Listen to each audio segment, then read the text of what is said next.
在三国的风云战场上，英雄辈出，有人以智谋称雄，有人以武力封神，而有一个名字几乎成了完美武将的代名词，赵云。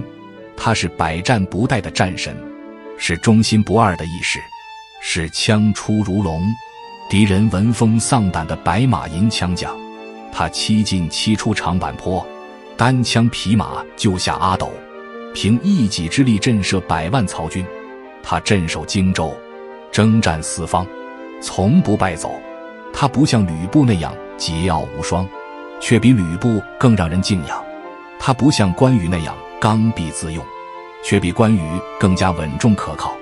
他是刘备一生最放心的武将，是诸葛亮托孤时唯一敢说愿拼死效忠的人。然而，这样一位完美无缺的武将，为何未能在三国争霸中更进一步？他的一生究竟是传奇，还是被历史低估的遗憾？赵云，字子龙，出生在常山真定，今河北省。自幼便展露出超凡的武艺与胆识。他不同于一般的武夫，既有过人的勇力，也有沉稳冷静的性格。少年时，他便在家乡以勇武闻名，身边的乡人皆对他赞不绝口。天下大乱，英雄纷争，赵云也不甘平凡，投身战场。最初选择了白马将军公孙瓒。公孙瓒素以骁勇闻名，对赵云极为赏识，认为他未来必成大器。然而，赵云并不是只看重武力的人，他更看重一个人的品格与志向。后来，赵云遇到了当时仍四处漂泊的刘备，与这位仁德满怀的英雄一番畅谈后，他决定跟随刘备，追随那一份匡扶汉室的信念。赵云的眼光是精准的，他不是一时冲动，而是深思熟虑后做出的决定。从那一刻起，他便成为刘备身边最可靠的将领之一。那时的刘备势力微弱，东奔西走，时常落魄至极，但赵云始终未曾离开。他陪着刘备度过最艰难的岁月，在战场上一次次拼杀，用自己的枪和忠诚筑起了一道刘备最坚固的防线。他的沉稳、勇武和忠诚，让他在蜀汉军队中迅速崭露头角，奠定了忠勇无双的名声。然而，真正让赵云的名字震动天下的，是长坂坡那场惊天动地的壮举。当时，刘备兵败如山倒，曹操率大军穷追不舍，蜀军全面溃散。更要命的是，刘备的妻子甘夫人和幼子刘禅、阿斗不慎被曹军困住，命悬一线。眼见大势已去，众将皆束手无策。然而就在这千钧一发之际，赵云挺身而出，立下军令状：我愿单骑救主，誓不生还。说完，他一拉缰绳，策马如风，径直冲入曹军阵中。他手中银枪翻飞，战马嘶鸣，宛如天神降世，一路斩将夺旗，锐不可当。面对无数曹军的围攻，他毫不退缩，枪枪封喉，杀出一条血路。曹操的大将见状，纷纷上前围剿。然而赵云枪法精妙，身影快如闪电，敌人根本无法近身。战斗中，他的战甲已被敌军乱箭射得千疮百孔，鲜血染红了白袍，但他依然如入无人之境。这一战，他7进7出，独自冲阵救人，身披百箭，血染银甲，终于在千军万马之中，将阿斗护在怀中，杀出重围，成功带回刘备身边。刘备见赵云浑身浴血，仍将阿斗安然无恙地交到自己手上，感动得热泪盈眶，忍不住感叹道：子龙一身是胆。曹操远远望着这一幕，心中震撼无比，叹息道：吾得此降，胜过10万精兵。然而，即便他如此欣赏赵云，也无法阻止这位视之虎将从他眼皮底下安然脱身。长坂坡一战，让赵云的威名响彻天下，他不再是刘备麾下的一员猛将，而是所有人都敬畏的战神。他以一己之力，在100万曹军中杀出一条生路，铸就了三国历史上最辉煌的战斗传奇。从此，白马银枪赵子龙成为世人心目中无敌猛将的代名词。欢迎来到以墨说史，在这里，我们将深入探讨中国古代历史有名的人物，解锁古人一生的奥秘。喜欢我的视频，别忘了订阅，一起踏上这段启发心灵的时光旅行。赵云不仅是战场上的无敌猛将，更是一位冷静沉稳的将领。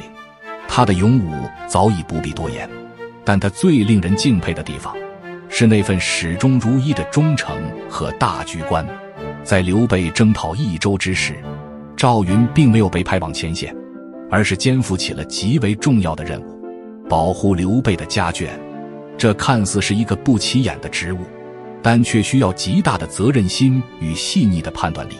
刘备当时兵力尚不充裕，蜀地局势尚未完全稳定，稍有不慎，家眷便有可能落入敌手，影响刘备的大局。而赵云稳如泰山，滴水不漏地守护后方，使刘备能够无后顾之忧地攻取益州。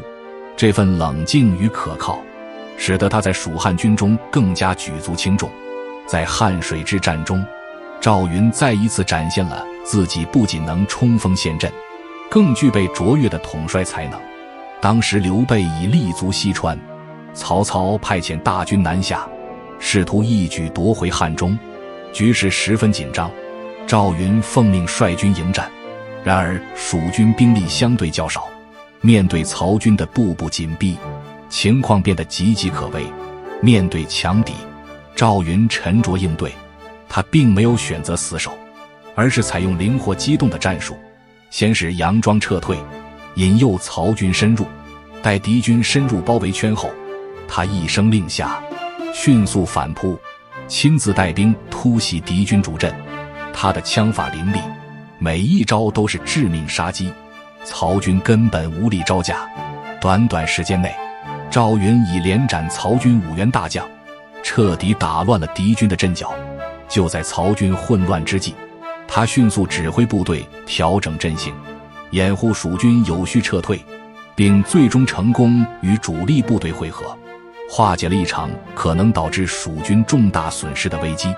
这一战不仅展现了赵云个人的英勇无敌，更显示出他作为一名统帅的战略眼光和指挥能力。刘备听闻赵云的战绩后，大喜过望，对他更加器重，并封他为5虎上将之一。然而，和关羽、张飞相比，赵云从未在意自己的封赏，他始终低调谦逊，从不争权夺利。即便在刘备建立蜀汉政权后，很多功臣开始谋取更高的地位，赵云依旧保持初心，默默地守护着蜀汉的疆土。他不像关羽那样骄傲自负，也不像张飞那样暴躁易怒，而是一直稳重如山，忠心耿耿，直到生命的最后一刻。时间流转，赵云已年近60，但他的战斗热情从未消退。当诸葛亮准备发动第一次北伐时，赵云主动请缨，要求为蜀军断后。有人劝他年纪已大，应该留守后方，但赵云只是淡然一笑：我虽年迈，尚有一枪，可护大军周全。北伐初期，赵云率领一支偏师，在击鼓与曹魏大军展开激战。然而，他的兵力远远不及曹军，稍有不慎便会全军覆没。但赵云凭借多年征战的经验，巧妙地使用佯败之计。他故意带兵撤退，让曹军误以为蜀军不堪一击，便穷追不舍。当敌军完全陷入赵云设下的埋伏圈后，他突然下令反击，蜀军士气大振，将毫无防备的曹军杀得溃不成军，成功夺回战场主动权。这场战役不仅稳住了蜀军的后方，也让诸葛亮对赵云更加敬佩。他感慨地说道：子龙虽老，胆气不衰，仍可为国栋梁。一代名将，至死不渝，即便年迈，依旧披甲上阵，不让须眉。赵云的一生没有像关羽那样的封神光环，也没有张飞那样的豪情万丈，但他以一种更加稳重可靠的方式，在蜀汉的历史上留下了最不可或缺的一笔。他的枪既可冲锋陷阵，也可镇守一方；他的忠诚既能护主救人，也能守护江山。在风起云涌的乱世之中，赵云的身影始终挺拔不屈，成为三国最值得敬仰的传奇战将。赵云的一生几乎完美的令人惊叹，他不像关羽那样骄傲自负，也不像张飞那样暴躁易怒，更没有吕布那样反复无常。他稳重冷静，既有无可匹敌的勇武，又有沉稳可靠的智慧。更重要的是，他的忠诚始终如一。乱世之中，有多少英雄因性格缺陷而落得悲剧下场？吕布因贪恋权势和美色，被曹操诛杀；关羽因过于自负，被东吴斩首；张飞因脾气暴躁，被部下刺杀。然而赵云不同，他始终以一种平和而坚定的方式走完了自己的一生，直到最后，他依然是那个稳如泰山的常胜将军。没有戏剧性的叛变，没有悲壮的战死沙场，赵云的离世是那样的安静。他在战乱未及之时，与蜀汉平静地病逝，享年70余岁，被追封为顺平侯。这在三国乱世中实属难得，多少战将死于非命，多少英雄马革裹尸，而赵云竟然能得以善终。或许这正是他稳重性格的最好证明。他不像那些锋芒毕露的猛将，他的武艺从不炫耀，他的忠诚从不多言，他只是默默地守护着蜀汉，直到生命的最后一刻。然而令人遗憾的是，后世对赵云的评价远不如关羽、张飞那般耀眼。关羽被尊为武圣，张飞的勇猛成为传奇，而赵云却似乎始终被历史低估。他的英勇不输于任何人，但他从不争权夺利，也不曾高调地彰显自己的功绩。他就像蜀汉的一块磐石，稳稳地支撑着这个国家，却不被人刻意雕琢。他的名字没有关羽那般神话，没有张飞那般张扬，但他对蜀汉的贡献却从未有丝毫逊色。赵云之所以堪称完美武将，并不仅仅是因为他勇武过人，更因为他的全方位无可挑剔。他战无不胜，几乎没有重大败绩，尤其是长坂坡7进7出的壮举，至今仍是战史上的奇迹。他的忠诚无人可比，从刘备落魄时便追随左右，始终不曾动摇，真正做到了生死相随。他不仅仅是一员猛将，更是一名智勇兼备的统帅，能在汉水之战等关键战役中以计谋取胜，不盲目逞勇，而是以稳健的战术赢得胜利。他没有关羽的桀骜，也没有张飞的暴躁，他沉稳冷静，从不与人争功劳，不谋权势，甘愿做蜀汉的隐形脊梁，让刘备放心，让诸葛亮安心。赵云的一生或许缺少戏剧性的高光时刻，但正是这种低调而坚定的存在，成就了他不朽的传奇。他就像一柄寒光凛冽的长枪，不喧哗，却永远锋利。纵然后世对他的评价不及关羽、张飞那般狂热，但在真正懂得三国历史的人眼中，他才是那个最稳固的基石，是蜀汉真正的无敌战神。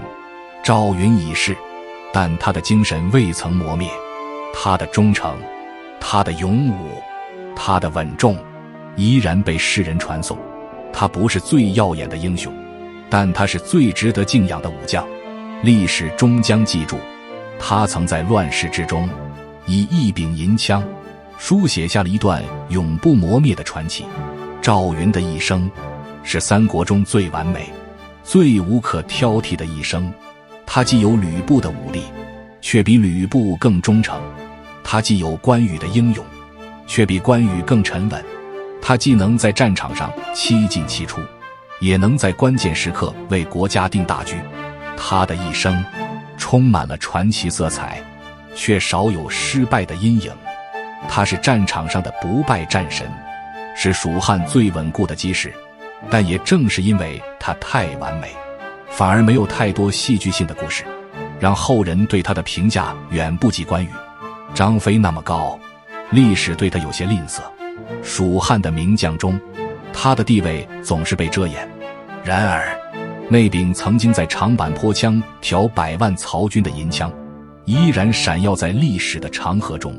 他的忠诚，他的英勇，他的智慧，仍然是后人心目中完美武将的典范。赵云，白马银枪，忠勇一生。乱世之中，他以一柄长枪杀出自己的传奇，至今仍是世人最敬仰的战神之一。